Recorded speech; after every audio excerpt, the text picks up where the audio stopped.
Hey everybody, Smart Silver Stacker here. Hope you're doing well. Boy, what a day on Wall Street today. The stock market absolutely getting crushed today.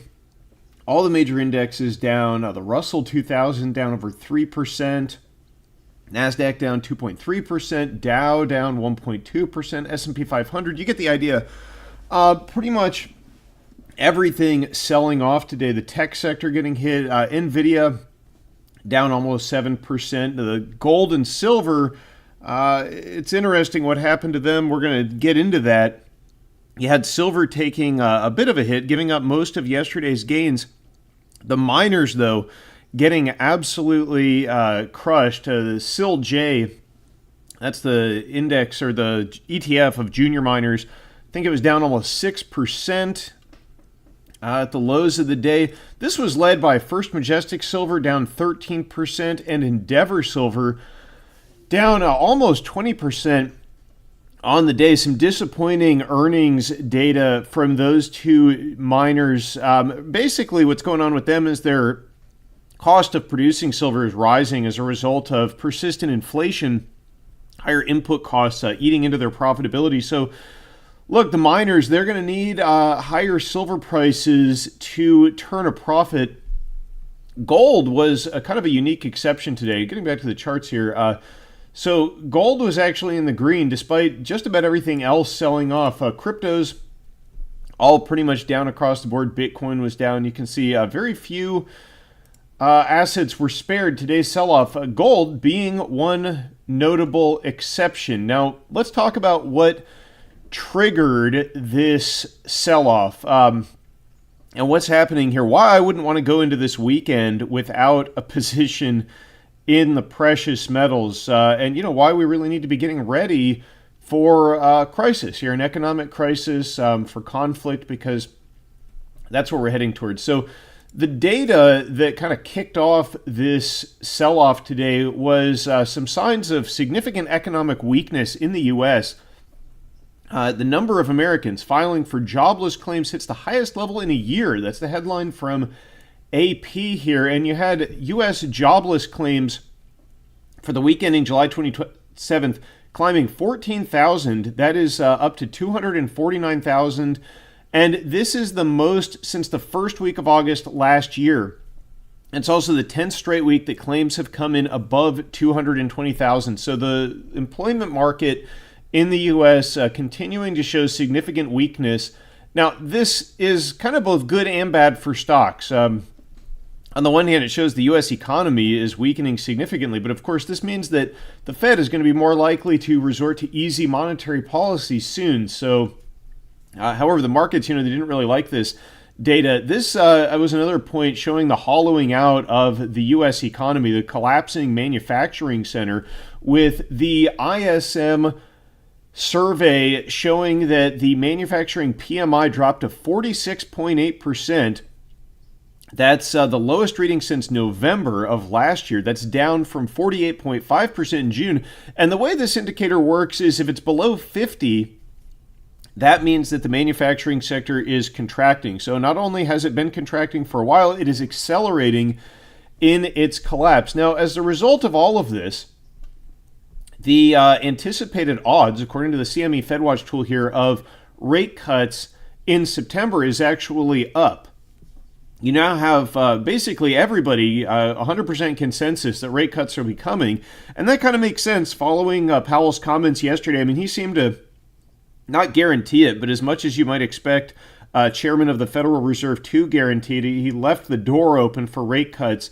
And, when you look at how weak the economy is becoming, I think it's clear that the more easy money is on the way. I mean, all the political elites want it. The politicians all want easy money. They all want to reduce cost of borrowing so they can keep running up the deficit. Big corporations want a lower cost of capital. The banks certainly need it because they're sitting on huge unrealized losses. So I do think that the Fed is probably going to cut in September. And you notice that now there's a 31.5% chance being priced in that we're going to get a bigger rate cut than what we might expect, a 50 basis point rate cut. So now that number is on the rise as a result of this weakening data. Now, gold, I want to look at this chart briefly because despite all of the weakness that is going on in the stock market at the moment, gold was actually doing very well today. I mean, you notice that it's higher. Yeah, it closed in the red on this candle. But, I mean, this closed today. What did it close at? 24.86. That's, I think that's actually a record high daily close. So yesterday we put in a record high daily close at, let's see, what was the close yesterday? 24.73. Today, 24.86. And for those of you who might think there's some discrepancies in the gold price here compared to the chart you're looking at, this is, I believe, the December contract from COMEX. It's the most liquid contract, the one that's got the most liquidity, the most volume right now, so that's the price quote. But gold is sitting near record highs, despite everything else taking a massive haircut. Let's look at silver real quick. So silver, although I do think that this is still a very positive setup, by the way, on the silver chart, it did give up some of its gains, and it makes sense because gold is more of a pure safe haven play, a pure anti-dollar play, if you will, whereas silver is an asset with a long history as a monetary metal. It does serve as a safe haven, but there's also a significant component to the price of silver that has to do with manufacturing. So fears of a global economic slowdown will weigh on silver more than the gold price, if that makes sense. So I think that's why we saw a bit of a takedown in silver, although, this could be a bit overblown. It's easy to kind of worry about that too much, I think. If you just go to the weekly chart, you see we're still well up on the week. The chart still looks very good. Now, the silver miners, on the other hand, they really just kind of got shellacked here. Let's get rid of this. So they really took a big hit on the daily chart. If we take a look here, yeah, that's a big red candle. But similarly, if we go to the 1 week chart, I think this was just a combination of the downward pressure on silver with the general broad asset sell-off. And look, miners could drop further. Of course, miners are a speculative asset. I think we are going to need higher silver prices for a sustained period of time before the miners really begin to perform in a significant way. But of course, we're still up in a very big way from the lows back in February, right? When this ETF was down around $8. Today we closed at 12. So, when you take the long view, I think the miners are still in an uptrend. Gold and silver certainly in an uptrend. Gold near record highs.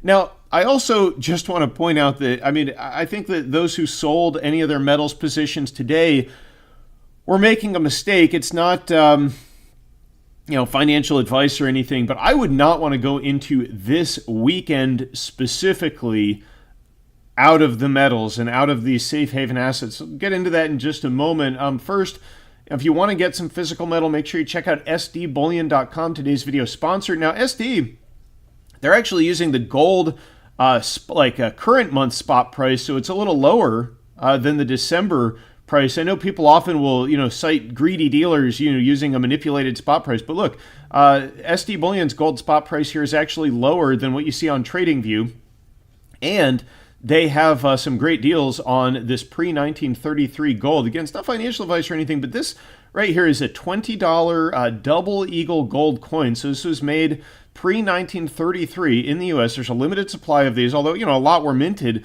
But this premium for this coin is about 2.5% over the spot price. Now, they haven't made these things in almost a century. So the only reason the premiums on this are very low is because I think stackers have been divesting themselves of this silver or this, pre-1933 gold in a big way. Dealers, local coin shops, online dealers like SD Bullion, they got to bring the premiums down to try to move the stuff. And I think that's, a good opportunity for stackers to get something at a premium that's a lot lower than it traditionally has been.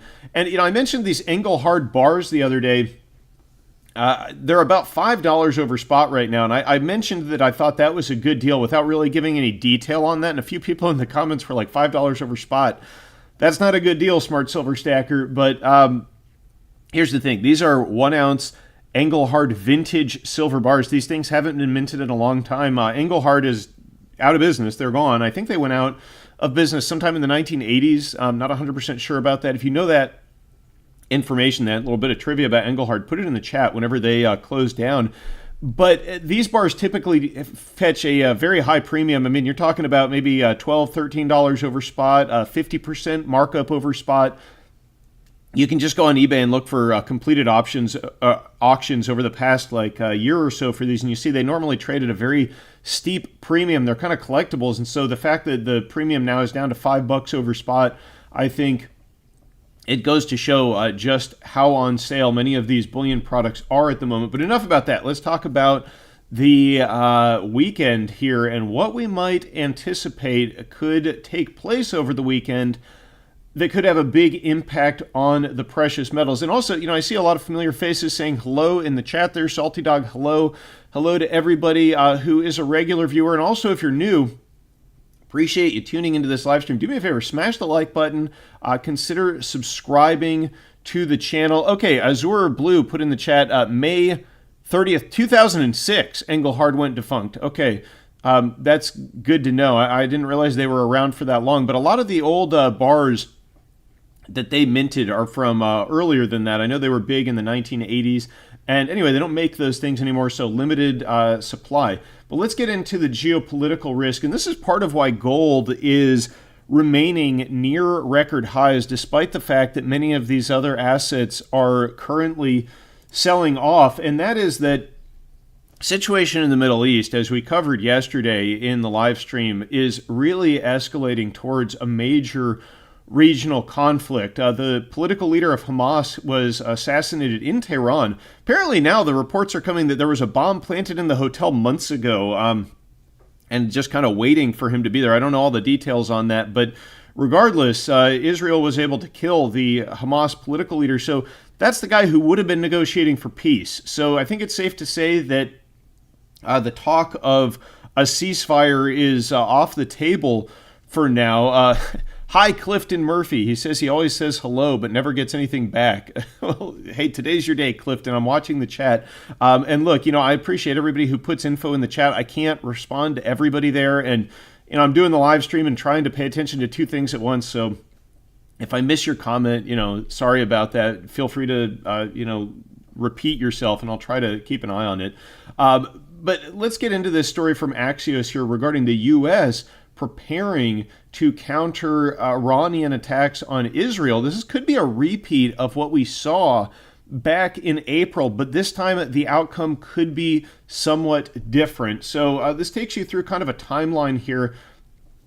Why it matters? Well, the U.S. officials quoted in this article say that they expect Iranian retaliation to be from the same playbook as the April 13th attack on Israel, but potentially larger in scope, and it could also involve the Lebanese Hezbollah. Hezbollah, the militant arm there in Lebanon that is backed by Iran and armed and trained by Iran.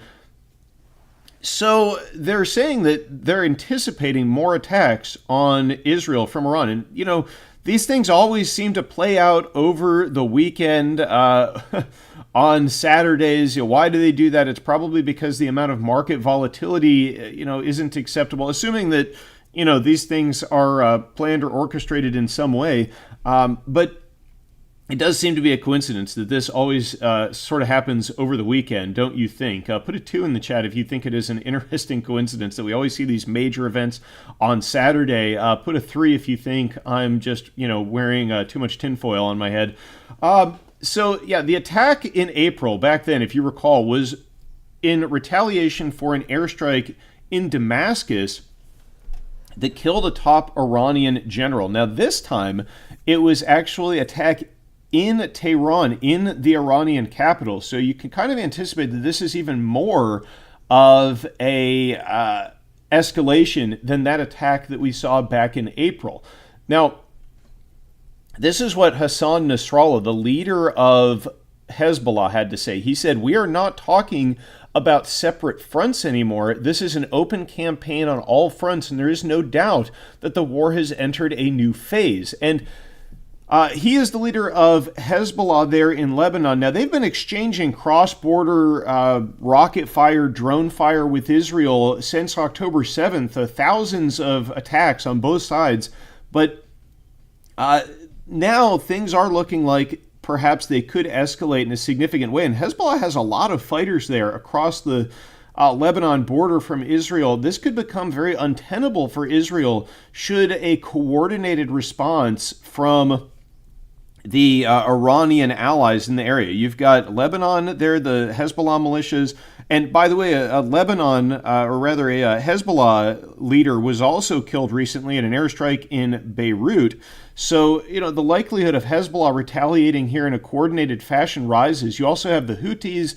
You have militias there in Iraq who are also aligned and trained by Iran. So you could see a coordinated strike against Israel here. They're going to be hard-pressed to fight this war on multiple fronts. It's why the U.S. is going to need to get involved. Or, worst-case scenario, you could see, I believe it's called the Samson option, Israel lob a few tactical nukes out there on the battlefield if they just logistically can't handle fighting on multiple conventional fronts. That sounds like something from some kind of dystopian fiction, but unfortunately we're getting very close to the point where that could become a reality.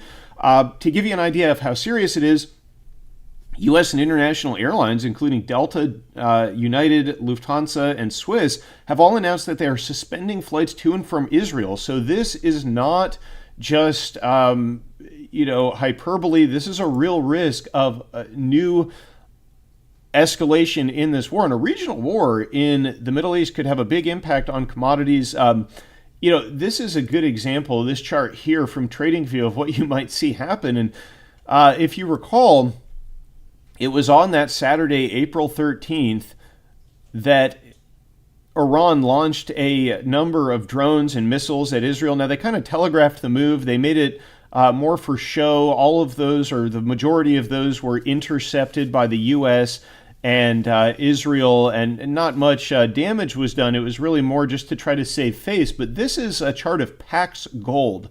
This is a cryptocurrency which tracks the price of gold, and you can see what happened to this on that Saturday. Of course, gold doesn't trade on Saturdays. They take a break with gold markets over the weekend, but crypto trades 24 hours a day, and this spiked up to about $3,300 that day. Now, it came back down when it kind of became clear the following day that those attacks on April 13th were more of a nothing burger, just kind of a show of force.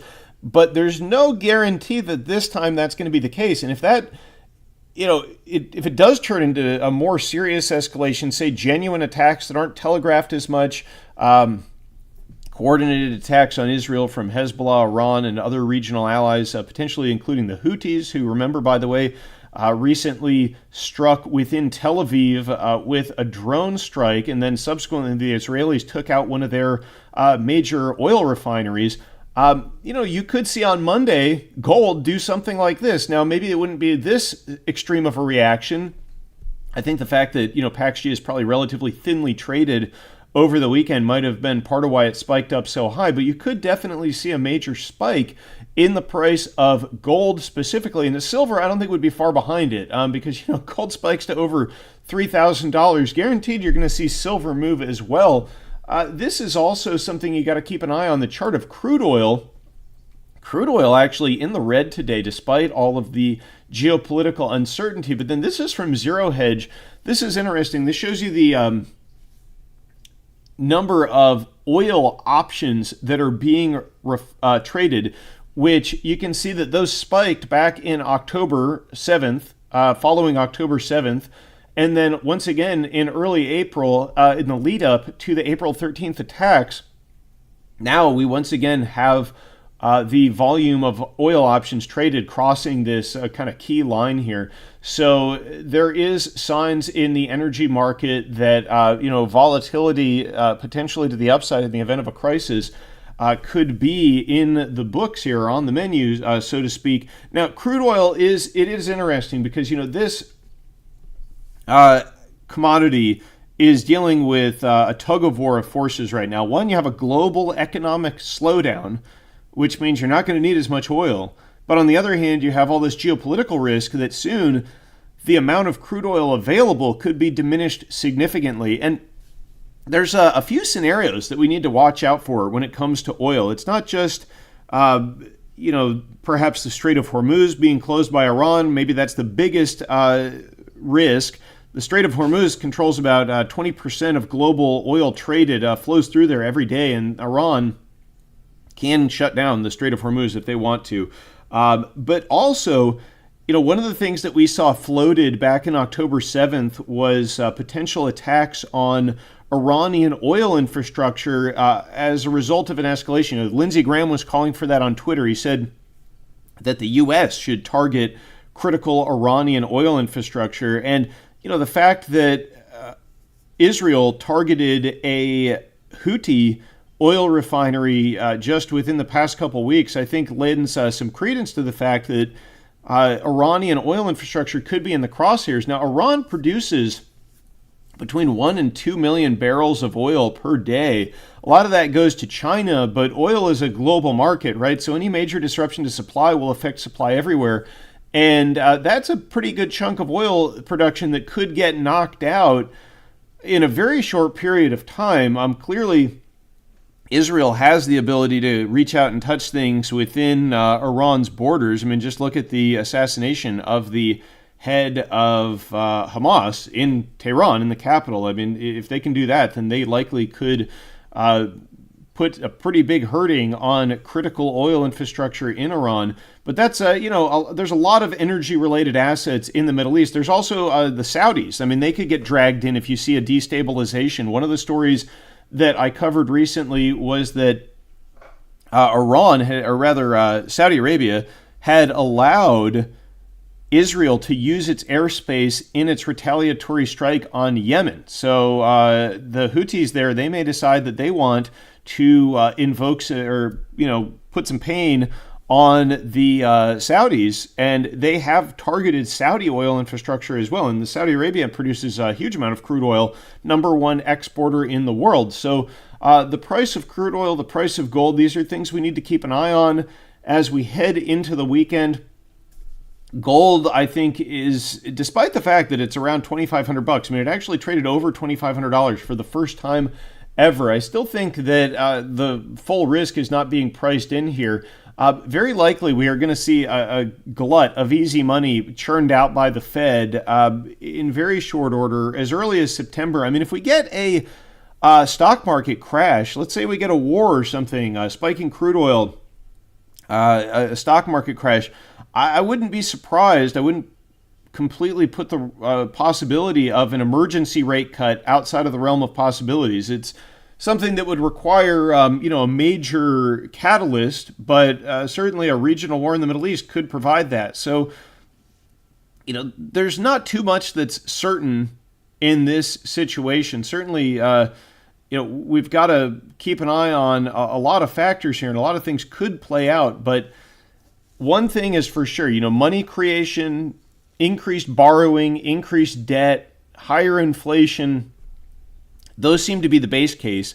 And depending on how things break, it could get worse. So I do think that a position in the precious metals, especially the physical metals, is warranted at this point. I wouldn't want to be entirely in digital or paper assets as we head into this season.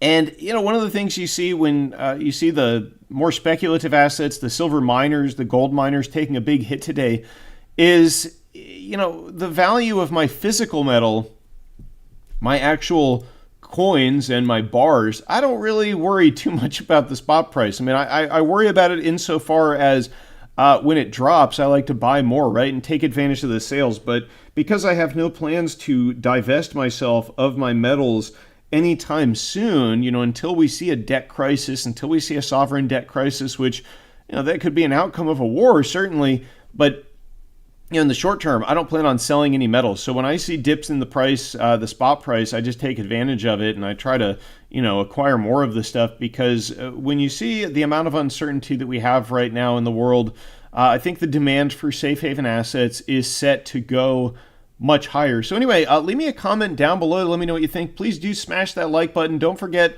to leave a comment down below. Subscribe to the channel if you haven't yet, and I will catch you next time. Stay safe, everybody.